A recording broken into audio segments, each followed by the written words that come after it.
Hello everyone, and thank you for joining me in this new episode of Star Trek the Original Series.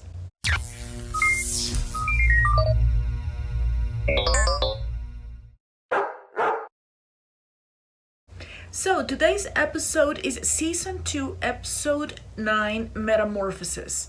This episode had 5 votes in the second list, so this goes straight to YouTube. Remember that if you like my content, you can like this video, you can also subscribe to my channel, you can also follow me on TikTok and Instagram. And if you really want to support this channel, you can become a patron. I will leave a link in the description box below. And finally, I can celebrate here that we finally reached the 1,000 subscribers. Thank you everyone that has endured all of my episodes until today. I hope to improve, and thank you everyone. If you can just recommend my channel to other people, that will be really great. Anyway, thank you everyone. Thank you for joining the party here, and let's continue. Today I have Flash here with me. You can see him there. And Robin, for some reason, doesn't want to join us, so she's gonna be alone. Go figure. Today's I'm really not gonna have a snack today. I'm just gonna have a coffee because it was a very busy day. Anyway, so let's get this done. Oh, it's the small ship like the Galileo. Galileo, okay, it's the same. She doesn't have a uniform. How is that? Change. Small thanks to the Starfleet. Okay. Securo's disease is extremely rare. The chances of anyone contracting it are literally billions to one. But she did get it, didn't she? How soon will we rendezvous with that ship of yours, Captain? In exactly 4 hours, 21 minutes, Commissioner. I suppose that's not the time. What is that? Heading directly toward us at warp speed. Run? Oh, it's chasing them. You're going straight at it. Got it. Or it got you? Captain, what's happening? I demand to know. You all We've got to get Miss Hedford back to the Enterprise. Her condition. I think everyone is aware of that. To make your scheduled rendezvous with the Enterprise. Yeah, right now. We're gonna stop what we're doing, yeah. I really don't like that kind of character. Like, I demand. Weren't you paying attention? That looks cool. The planet they landed? Enterprise, this is the Galileo. Come in, please. Come in. The Galileo. Krypton, argon, neon. Temperature 75 degrees Fahrenheit. Practically identical to Earth. Yeah, I was gonna say that. Like a small planetoid, I should say, possibly a remnant from a planet breakup. Oh. Commissioner, if you'll stay inside. Just how long am I supposed to stay inside, Captain? Whatever it takes, lady. Oh, that looks awesome. Oh, I need this place to look like that. Didn't they tell you to stay inside?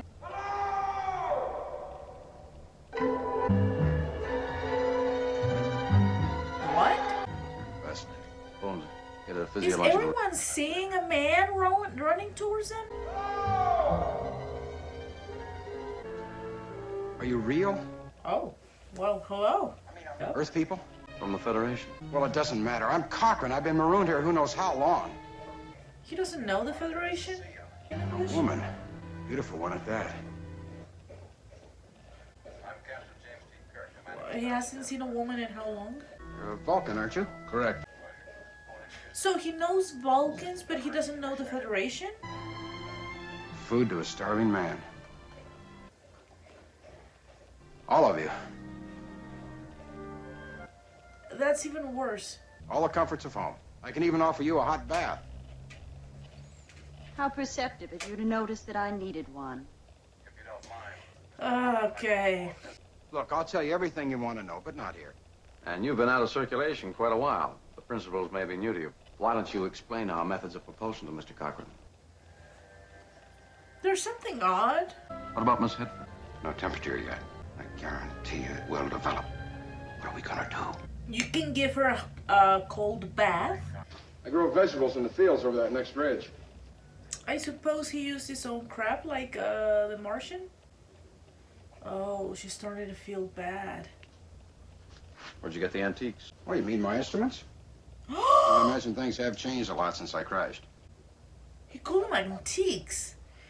guy has a very nice house, much better than my apartment. How did he do that? What? Well, sometimes the light plays tricks on you. Right. We were virtually hijacked in space and brought here. Now, I'm not just requesting an explanation, mister. I'm demanding one. All right. Okay. It was the companion. For what? As a matter of fact, Captain, I didn't crash here. I was brought here in my disabled ship. I was almost dead. The companion saved my life.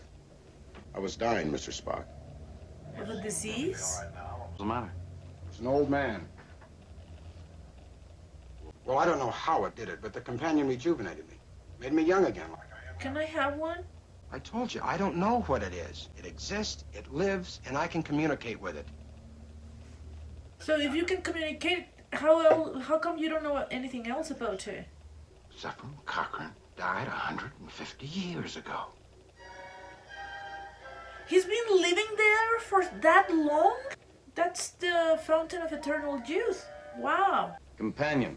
Found you and rejuvenated you? I mean, the uniform does look kind of similar, but not so similar. True, his body was never found. You're looking at it, Mr. Spock. If so, Wow. you wear your age very well. I want to look like that when I'm 50. Doctor, will you please just leave me alone? It's the heat. You can get a cold bath. How long do we have? Matter of hours, that's all. Or use the companion. Food, water, gardens, everything else I need, the companion gives me. Apparently creates it out of the native elements. You say... Oh my god, this guy has been living 150 years all alone. Of course, seeing a woman for him was like, oh, poor man.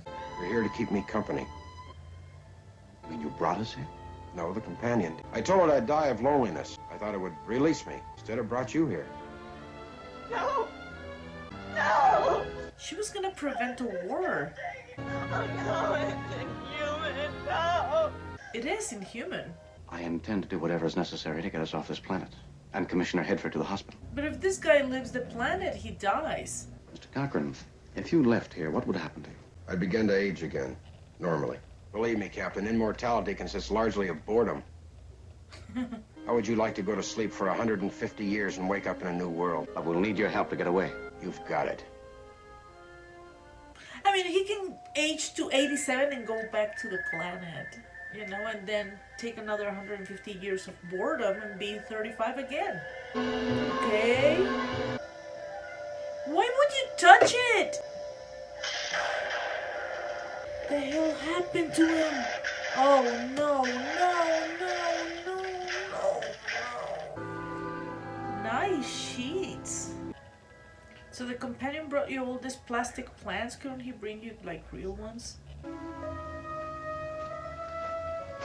This guy's tall. Symbiosis of some kind. Okay. Pet owner speaking to a beloved animal, would you say? But whom to whom? More like... love. I was gonna say a marriage. Even the music is... The companion can't do anything to help Miss Hedford. Oh, shit. But we can expect nothing from the companion. So if this is like love, of course the companion is not gonna let Cochrane go. Apparently, the companion imparted to me a rather quaint, old-fashioned electric shock of respectable voltage. Unquestionably, a large part of its substance is simple electricity.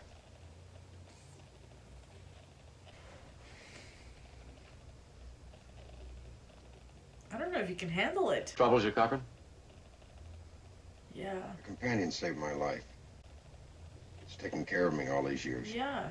I suppose I even have a sort of affection for it. It's also keeping you prisoner. Yeah. But alive. I'll do anything I have to save all of our lives. Plus, there's a woman's life. Outside. If they fail, is the companion gonna take it lightly that this guy basically ambushed it? The Judas goat? It's gonna betray it. No. Oh my god, you probably killed this guy. Uh-oh. Uh-oh, go away. Go away.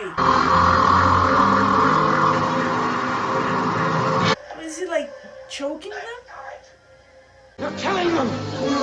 Yeah, I think that's his goal. It doesn't communicate like that. Isn't your fault. I'm in command, Bones. It makes it my fault. Yeah. But you forget you're also trained to be a diplomat. Why not try a carrot instead of a stick? We can get you a hotter guy, an older dude for you to rejuvenate. Any change? Yes, for the worse. If the shuttlecraft powered away, Mr. Scott, but if it were just towed? There'd still be traces of residual matter floating around, Lieutenant. Bearing 210 Mark 40.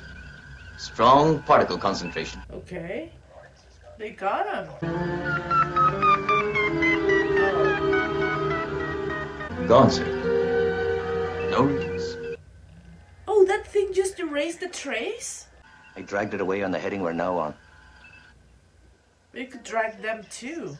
We stay on this course. See what comes up. It's a big galaxy, Mr. Scott. Yeah. How are you gonna sweep it? Mr. Cochrane, call the companion.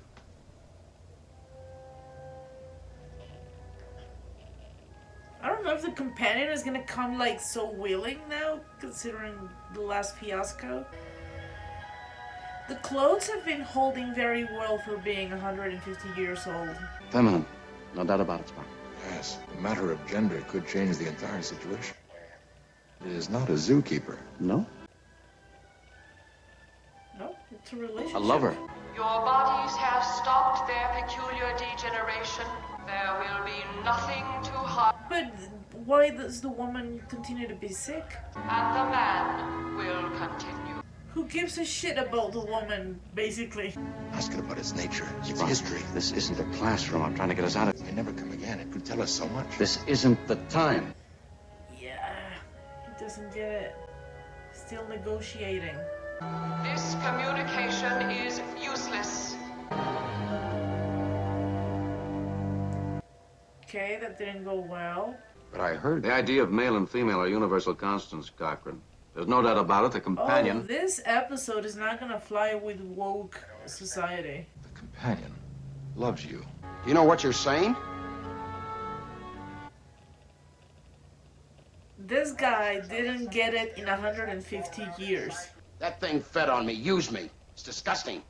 Oh no, you feel violated. You're as bad as it is. Your relationship with the companion has for 150 years been Exactly. emotionally satisfying. Well, maybe I'm 150 years out of style, but I'm not going to be fodder for any inhuman monster. But this guy didn't see it in 150 years. A totally parochial attitude. And not only that, I mean, the guy is not like he didn't feel anything in his life to not know that was love. He was 87. He was loved. He resents it. I don't want to die. I've never been loved. And he runs away from love. But if he loved this woman, the companion could probably feel jealous. Companion, you love the man. I do not understand. He is part of me. He does not age. He remains forever. You speak of his body. Yeah. I speak of his spirit. Exactly. He's just looking for the, the life support system, and that's it. Regard the man only as a toy. You amuse yourself with him. If I were human, there can be love. Can it become human? That would be kind of a scary thought if this thing can become human. But now it got it thinking. But she, or it, is inhuman, Captain. Cannot expect her to react like a human. Exactly. Zefram, Cochrane.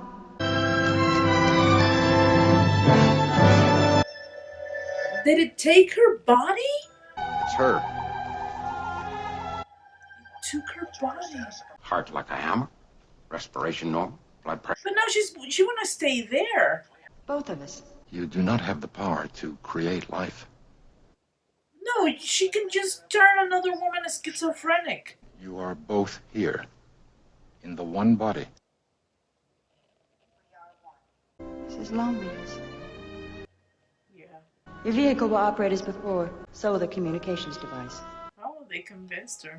You said we would not know love because we were not human. Know the change of the days. Oh, and she got to know death. love. Let me feel the earth against my feet. Let me feel the warmth of the sun on my face. You beside me. Let me feel these things. Go ahead, Cochrane. We have a few things to do.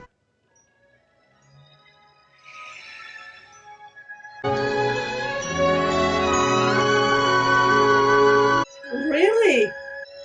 Really? Okay. I can't tell you now because, quite frankly, I don't know how it's going to end. Kirk out. I have a passion that it's kind of similar to that. Mine. Oh, she can't lead. You mean you gave up everything to be human?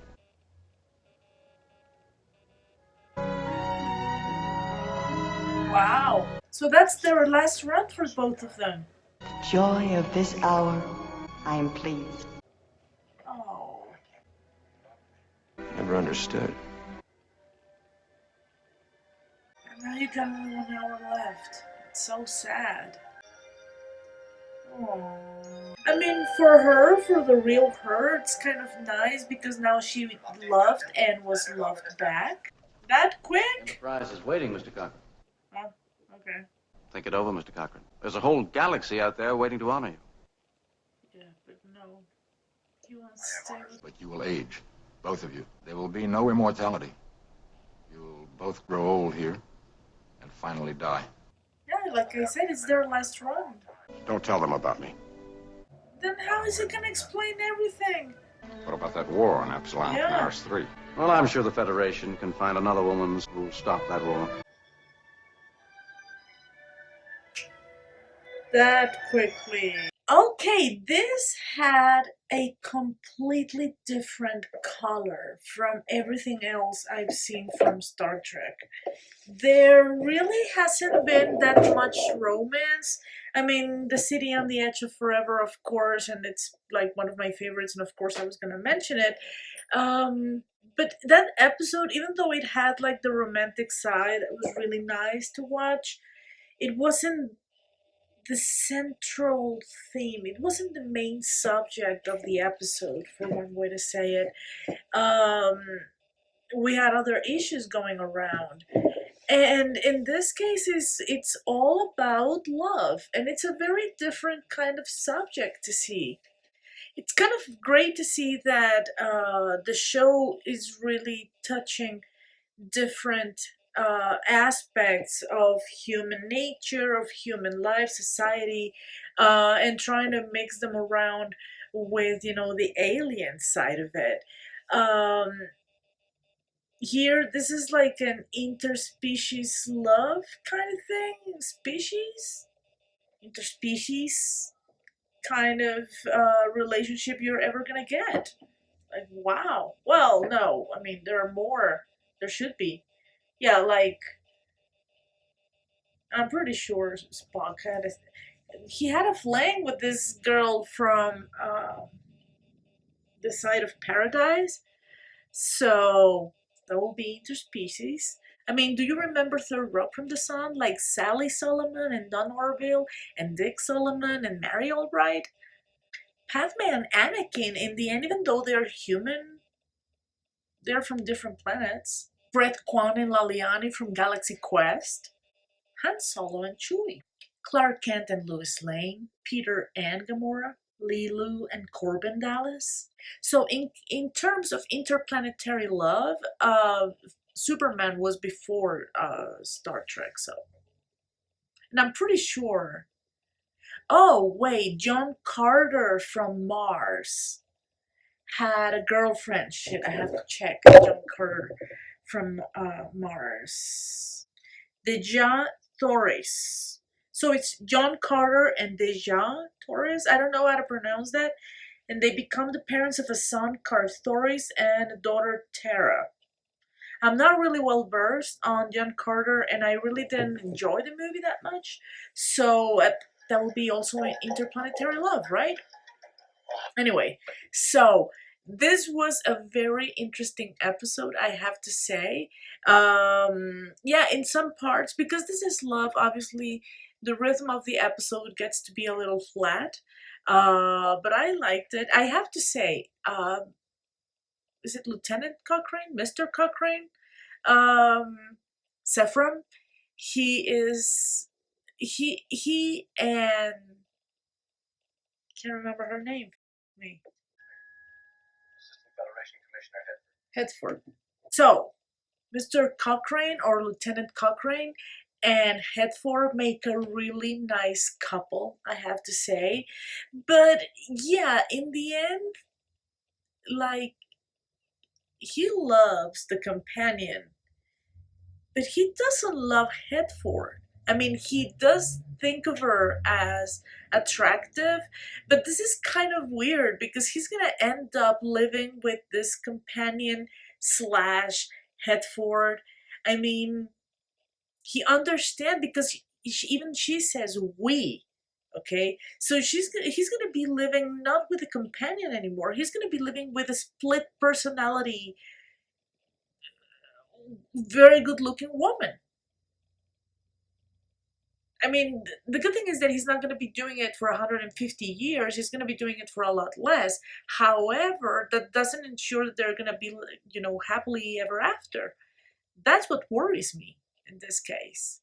Okay, so I'm reading a little bit about the episode on Wikipedia, and I see that this is the first time in the original series that Kirk does not appear on board the Enterprise at any point. This is actually a very nice thing. There were reshoots for this episode. Says guest star Donahue recalls that a number of scenes had to be reshot after flaws were discovered in the film stock during post-production. The reshoots involved calling back actors and rebuilding sets which had been struck. So I see there was a little bit of extra effort here. A few scenes featuring Eleanor Donahue had to be reshot because the original film negatives were damaged and couldn't be used. Portions of the planet set had to be rebuilt since other episodes were shot there by the time using different sets. Meanwhile, Donahue got pneumonia and lost 10 pounds. Holy crap!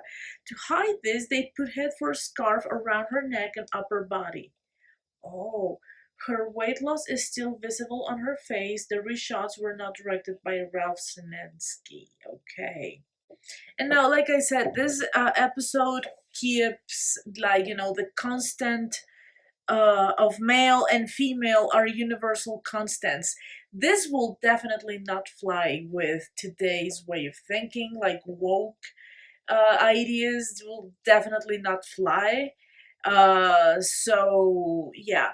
I don't know how younger generations will kind of react to the ideas presented here. It's up to everyone. Now that you see in retrospective how Cochrane had to endure 150 years, finally he sees people. Of course, his hellos were gonna be so excited.